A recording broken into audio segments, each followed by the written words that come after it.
So guys, গোসল টোসল করে fresh হয়ে ঘুম থেকে উঠলাম একটু আগে মাত্র। ঘুম থেকে উঠে ফ্রেশ হয়ে এখন জাস্ট বের হয়েছি, জুমার নামাজে যাবো। আজকে শুক্রবার। তো আমার হোস্টেল থেকে প্রায় 900 মিটার দূরে মসজিদ। এখন আমাকে হেঁটে যেতে প্রায় 17 মিনিট সময় লাগবে। এই জায়গা থেকে তো লোকেশনও দেখাচ্ছে। মসজিদে যেতে যেতে মনে হলো অনেক আধ্যাত্মিক শহর, অনেক পুরাতন একটা শহর, অনেক বছরের আগের জিনিসপত্র দেখা যাচ্ছে, যেমন অনেক পুরাতন একটা শহর।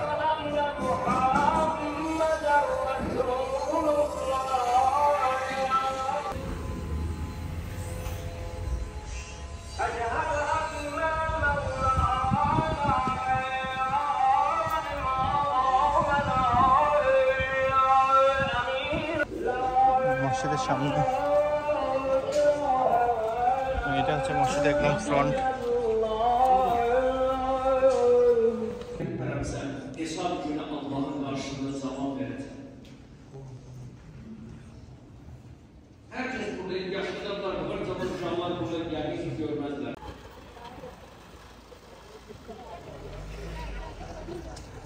Strawberry, very good.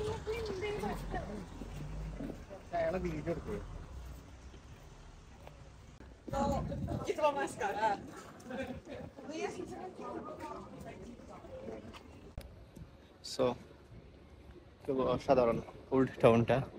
আপনি বিমোহিত হয়ে যাবেন যে এখানে যে শপগুলো, এই শপটা আন্ডারগ্রাউন্ড থেকে, বাট এখানে যে পাতিলগুলো, হাড়ি পাতিলগুলো বিক্রি করতেছে, মনে হচ্ছে অনেক পুরাতন সময়ের। অসাধারণ। এখানে অনেক sticker, statue আজারবাইজানের।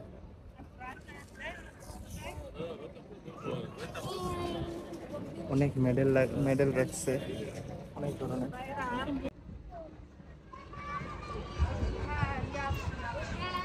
Let's film together. Yeah, there is YouTube. YouTube? Yeah. Even better.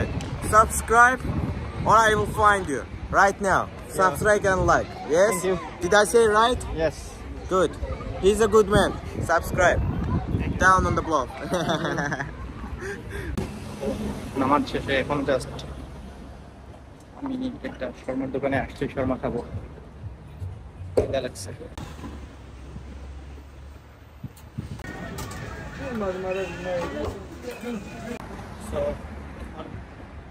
Old city যাচ্ছি, আজারবাইজান ওল্ড সিটিতে যাচ্ছি। একটা রাতের মহল, রাস্তায়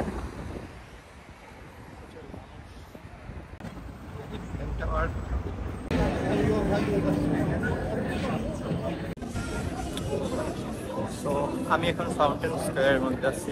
এখানের প্রচুর মানুষ হাঁটতেছে, যাচ্ছে, আসছে, এবং চারপাশে রেস্টুরেন্ট, অনেক রেস্টুরেন্ট, খাবারের restaurant, bar. So it's amazing একটা জায়গা।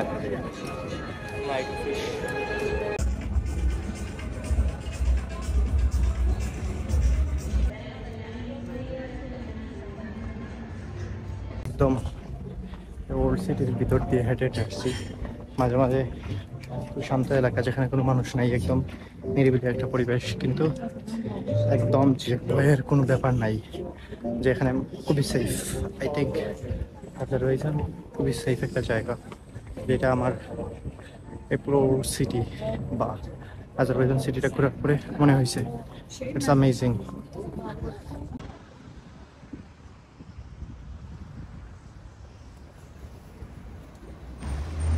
আমি নিজামি স্ট্রিট আসলাম এখন। প্রচণ্ড টায়ার্ড। এখানে একটা কফি ল্যান্ড আছে, সো কফি ল্যান্ড থেকে একটা কফি নিব এবং এই পার্কে বসে বসে খাবো। লেটস সি কফি কেমন খাবো। So I choose for double espresso. Let's see double এসপ্রেসোটা কেমন হয়। কফিটা বেসিক্যালি একটা ব্ল্যাক কফির শেক।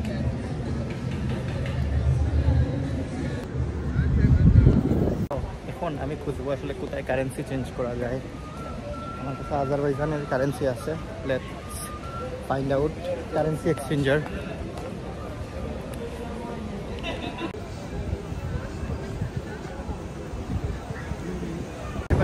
কারেন্সি এক্সচেঞ্জের শপ দেখতে পাচ্ছি না। সার্চ অন গুগল ম্যাপ কোথায় আছে কারেন্সি এক্সচেঞ্জের শপ। সো এইটা হচ্ছে কারেন্সি এক্সচেঞ্জ এবং এই যে আমার পিছনে করতেছে কারেন্সি এক্সচেঞ্জ। সো এখানে আমি কারেন্সি এক্সচেঞ্জ করছি, মানাত উইথড্র করছি, মানাত উইথড্র করে ডলার নিলাম, কারণ আমার কাছে ডলার কিছু শর্ট ছিল, $800 ছিল। সো আমাকে আরও $200 দিতে হবে। জর্জিয়া ডলার একটু মানে বাঙালিদের একটু রেস্ট্রিক্টেড, যে ঢুকতে একটু ঝামেলা করে। সো আমি $1000+ নিলাম। আচ্ছা, সো আরেকটা ব্যাপার হলো যে এখানে যে আপনারা রেট পাবেন একদম গুগল রেটটা পাবেন একদম। টাকাও যদি উইথড্র করেন, যদি আপনার কাছে ইন্টারন্যাশনাল কার্ড থাকে, not Bangladeshi card, Bangladeshi international card not, like দুবাইয়ের কোনো ব্যাংকের যদি কার্ড থাকে, তাহলে এখান থেকে যদি আপনি উইথড্র করেন কোনো এটিএম থেকে, এখানে আপনাকে এক্সট্রা কোনো টাকা কাটতেছে না, এটিএম চার্জ নিচ্ছে না। ইভেন ডলারটাও যে কনভার্ট করতেছি একদম গুগল রেটে, মানিও যে উইথড্র হচ্ছে এটাও একদম গুগল রেটে। আমাদের দেশে ডলার কিনতে যে পরিমাণ একটা মানে প্রকারই হয় বুঝছেন, মানে এবং ডলার সেল করা এবং বাই করাতে যে পরিমাণ ব্রোকারি হয় আমাদের দেশে, এই সব দেশগুলোতে, যেমন থাইল্যান্ডে আমি ডলার বাই করছি, সেল করছি, কোনো ঝামেলা নাই। আমি আবার এই যে আজারবাইজানে করলাম, it's amazing. Oh it's amazing.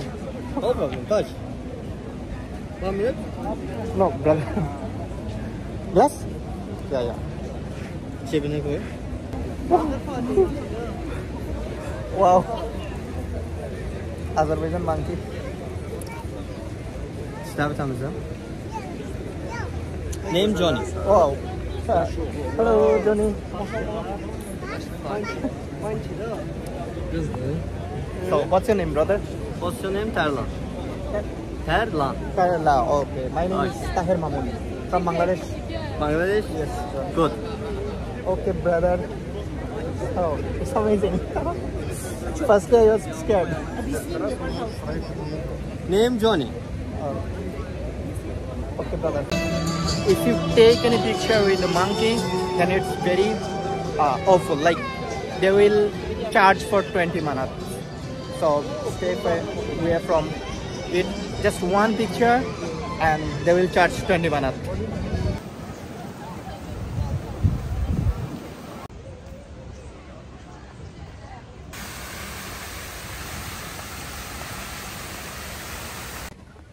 আজারবাইজানের local যে ফুড আছে, লাইক আজারো মিল টাইপ, ওইগুলো আসলে একটু টেস্ট করতে। সো একটা রেস্টুরেন্টে যাবো, ফাইন্ড আউট করছি, এটা হচ্ছে ক্যারাবেন একটা restaurant. Let's go this restaurant for taking today's dinner. তো এখানে আসার পরে কানের মধ্যে অনেক হিন্দি কথা বাজতে থাকলো, পাঞ্জাবি, উর্দু। সব তারপরেও যাদের সাথে কথা হয়েছে অনেক, এখানে প্রচুর ইন্ডিয়ান এবং পাকিস্তানিরা খুব ইজিলি আসতে পারে আজারবাইজানে। বাঙালিরা আসলে ইজিলি এখানে আসতে পারে না। সো এটা একটা প্রবলেম। আমরা যারাই বাঙালি এই দেশে আসি, এরা হচ্ছে যাদের হয় ইউরোপ আমেরিকার ভিসা আছে, অথবা কোনো ওয়েল রেপুটেটেড কান্ট্রির ভিসা আছে, এবং বেশিরভাগই যেমন ধরেন যাদের ইউনাইটেড আরব আমিরাতের ভিসা আছে, যারা রেসিডেন্ট, ওরাই একমাত্র খুব ইজিলি আজারবাইজানে আসতে পারে অনারেবল ভিসা নিয়ে। এছাড়া যে ডিরেক্ট কোনো বাংলাদেশি এখানে আসছে এটা খুবই কম, মানে আমি দেখি ডিরেক্ট কোনো বাংলাদেশি এখানে আসতে পারছে।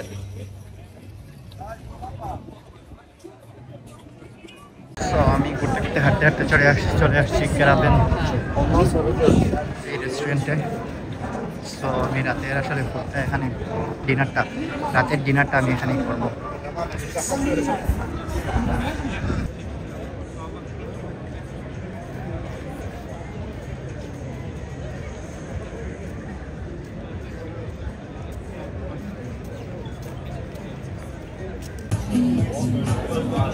সো আমি জাস্ট একটা আজারবাইজানের যে মিলগুলো, লোকাল ফুডগুলো, একটা রাইসের মধ্যে অর্ডার করলাম। লেটস সি আসলে ফুডটা কেমন, এবং আই থিঙ্ক এটা বেটার হবে। আমি যতটুকু রিসার্চ করেছি যে তাদের ফুডগুলোর টেস্টগুলো অসাধারণ হয়, লোকাল ফুডগুলোর। আজকে হচ্ছে আমার 3 নম্বর ডে, এবং 3 নম্বর দিনেও আমি সেম একই যে ফুডগুলো অসাধারণ ছিল।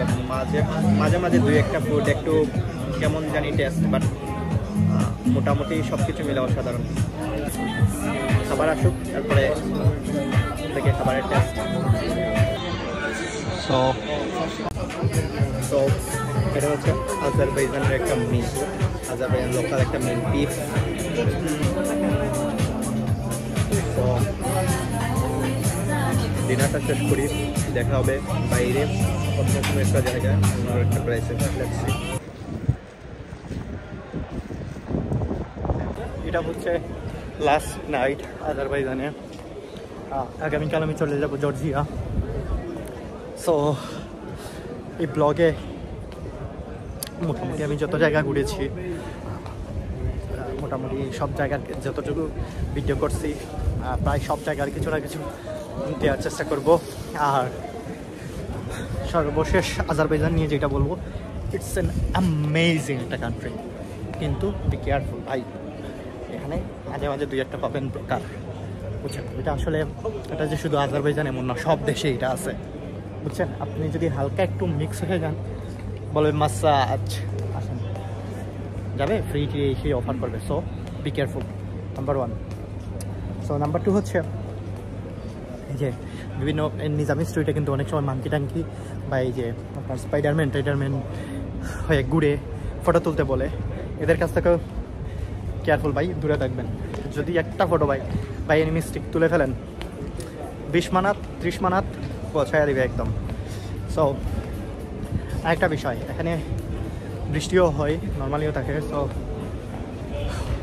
আমার তো ঠান্ডা লাগতেছে, বাট এটা আসলে সহনীয়, আমার কাছে সহনীয় এই ঠান্ডাটা। সো সমস্যা নাই, তবে আসলে শীতের কাপড় নিয়ে আসলে যারা ঠান্ডা সহ্য করতে পারেন না। আরেকটা বিষয়, নাম্বার 4, সিম টিম। যারা নতুন কোনো দেশে যান, তাদের আসলে সিমের নেটওয়ার্কের একটা দরকার পড়েই। এই দেশে ভাই সিমের কিন্তু দাম প্রচুর, ঠিক আছে? সো এয়ারপোর্টের পাবেন, বাইরে যদি ট্যাক্সিকে বলেন, তারাও এক জায়গায় নিয়ে যাবে ওই এয়ারপোর্টের ট্যাক্সিগুলো। বি কেয়ারফুল, এগুলো কিন্তু ভাই ব্রোকার, ঠিক আছে? জাস্ট আমার এই ব্লগে একটা লিঙ্ক পাবেন সিম কেনার জন্য, ওই জায়গা থেকে ই সিম কিনে ফেলবেন। যাদের আইফোন বা অ্যান্ড্রয়েডে ই সিম সাপোর্ট করে, তারা ইজিলি ই সিম করে ফেলবেন।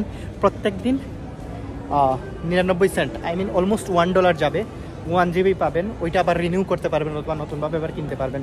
সেক্ষেত্রে জয়দিন থাকতেছেন 100 টাকা করে যাচ্ছে বাংলা টাকায়।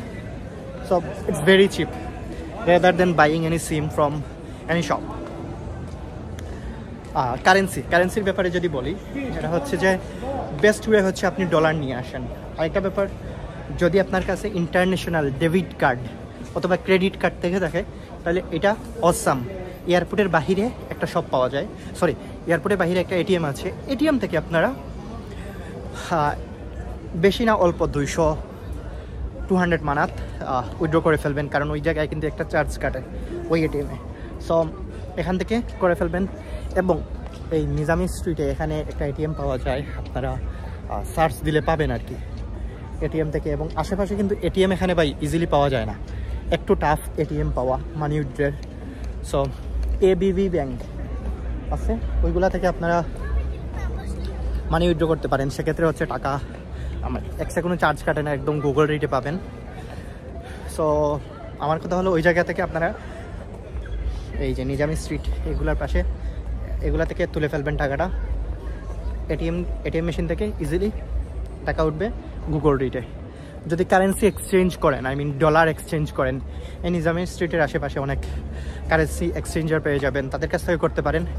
বেস্ট রেট পাবেন, বেস্ট রেট একদম গুগল রেট পাবেন, ঠিক আছে? সো কারেন্সি এক্সচেঞ্জের ব্যাপারে আরেকটা কথা বলি, সেটা হলো যে আপনি এখানে কোনো আপনার দেশের লোকাল কারেন্সি নিয়ে আসতে পারবেন না। যেমন আমি এই যে বাংলাদেশি টাকা নিয়ে আসলে এখানে চেঞ্জ করা খুবই ডিফিকাল্ট। বাংলাদেশি টাকা নিয়ে আসলে পাকিস্তানি, ইন্ডিয়ান এই টাকাগুলো আসলে বা রুপি যেগুলো, এগুলো আসলে এক্সচেঞ্জ করা খুবই ডিফিকাল্ট। যদি দেড়হাম হয় ইটস ওকে, ডলার ইউরো এগুলো ওকে। সো মেক শিওর আপনি যখন এই দেশে আসবেন, যদি ক্যাশ নিয়ে আসতে চান, তাহলে অবশ্যই ডলার্স অথবা ইউরো করে নিয়ে আসবেন, দেড়হাম করে নিয়ে আসবেন, তাহলে ভালো রেট পাবেন। অ্যান্ড সো এটা হচ্ছে লাস্ট ডে, অ্যান্ড দেখা হচ্ছে। আজকে তো এখন হোটেলে চলে যাব। এখন ম্যাপে খুঁজবো হোটেল কোন দিকে আছে, হোটেলে খুঁজে হোটেলে চলে যাব। অ্যান্ড দেখা হচ্ছে আগামীকাল সকালে। তো till then take care, bye bye. আজকে আমার ফ্লাইট বাকু থেকে জর্জিয়া, অ্যান্ড আমি এখন চেক আউট করবো। এটা হচ্ছে Sahel hostel, very amazing, and এখানের সার্ভিসটাও জোস। আপনারা এই যে আমার পিছনে কিচেন আছে, ওয়াশিং মেশিন টিচিন সব কিছু আছে। অ্যামেজিং একটা হোস্টেল, অ্যান্ড ইয়া সব কিছু মিলিয়ে এই হোটেলে আমি 3 দিন ছিলাম, অ্যান্ড সার্ভিস ইজ জোস। সো আমার পিছনে এটা হচ্ছে একটা শপ যেখানে আসলে আমি গতকাল বা প্রথম দিনও আমি স্যান্ডউইচ খেয়েছি, যেখানে চিকেন ছিল, বাট আজকে আরও কী কী দিয়ে দিছে। ফার্স্টলি আমি যখন বললাম স্যান্ডউইচ, সে আমাকে দিয়ে বলে যে এটা 5 মানাত, বাট এর আগের দিন আমি খাইছি এটা 2 মানাত দিয়ে, এবং ইভেন চিকেন টিকেন ছিল, অসাধারণ ভালো লাগছিল। কিন্তু আজকে অন্যভাবে দিয়ে দিছে, দ্যাটস দ্য রিজন আমি খাইতে পারি না এই জিনিসটা। তো এটা একটা ব্যাপার যে যখন খাবেন দেখে শুনে বাকুতে, মাঝে মাঝে এই ধরনের আসলে যখন ওরা ফরেনার ভাবে তখন এগুলোর স্ক্যাম মনে করে, স্ক্যাম করে আমাদেরকে লাইক ওরা এক্সট্রা টাকা হাতায় নিতে চায়। সো এটা আসলে যে শুধু বাকুতে এমনটা না, সব জায়গায় প্রায় যখন বুঝে যে ফরেনার, ওদের তো এই জায়গার কোনো রুলস টুলস কোনো কিছু মানে জানা নাই। সব আমি খাইতে পাই নাই, জাস্ট একটা ওই দুবাইতে এটা লাবান বলে, বাংলাদেশে এটাকে লাচ্ছি বলে, ওই টাইপের একটা ইয়ে খাইছি, জাস্ট দ্যাটস ইট। এখন কোনো জায়গাতে কিছু খেতে হবে, কারণ আমি সকালে কিছু খাই নাই, জাস্ট ঘুম থেকে উঠছি, এবং আমার ফ্লাইটও খুব তাড়াতাড়ি আমাকে এয়ারপোর্টেও যেতে হবে।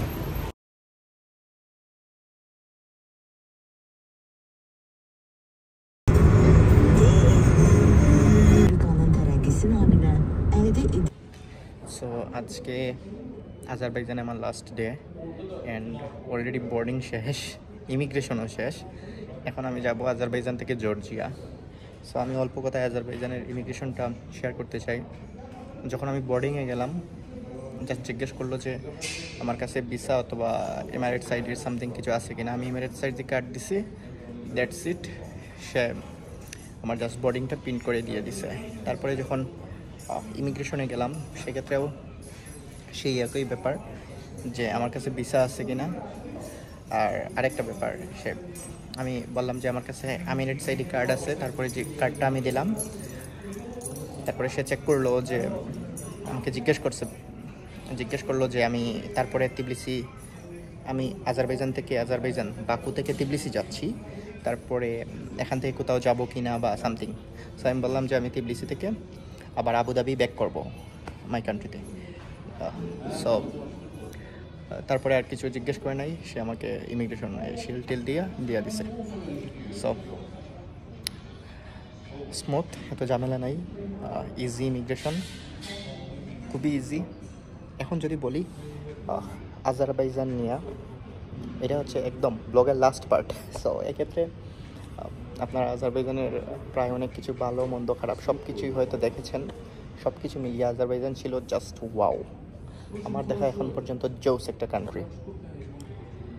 বাংলাদেশিরা এখানে ডিরেক্ট আসতে পারে না, যাদের আমিরাত সাইডে কার্ড আছে তারাই একমাত্র এখানে আসতে পারে, অথবা সেনজান ভিসা অথবা ইউরোপ কান্ট্রি কোনো একটা দেশের visa, high power visa, America, Canada, এগুলো থাকলেই ওরা আসতে পারে। আর এখানে আমি আসার পরে বাঙালি খুবই কম দেখছি, খুবই কম। মানে যারা একমাত্র আবুধাবি থেকে বা দুবাই থেকে আসে এমিরেট সাইডি কার্ড নিয়ে, শুধু তারাই। আর এছাড়া এখানে পাকিস্তানিরা কিন্তু ডিরেক্ট আসতে পারে এই দেশে ভিসা নিয়ে, তাদের ই ভিসা। ইন্ডিয়ানরাও আসতে পারে, কিন্তু আমাদের বাঙালিদের জন্য একটু ঝামেলা, ডিরেক্ট আসা যায় না। So Azerbaijan one of the best country I ever seen, যে জোস এবং সুন্দর। হ্যাঁ, এখানে মানুষগুলো খুবই ফ্রেন্ডলি, এবং এখানে দেখবেন যে প্রত্যেকটা পয়েন্টে আপনার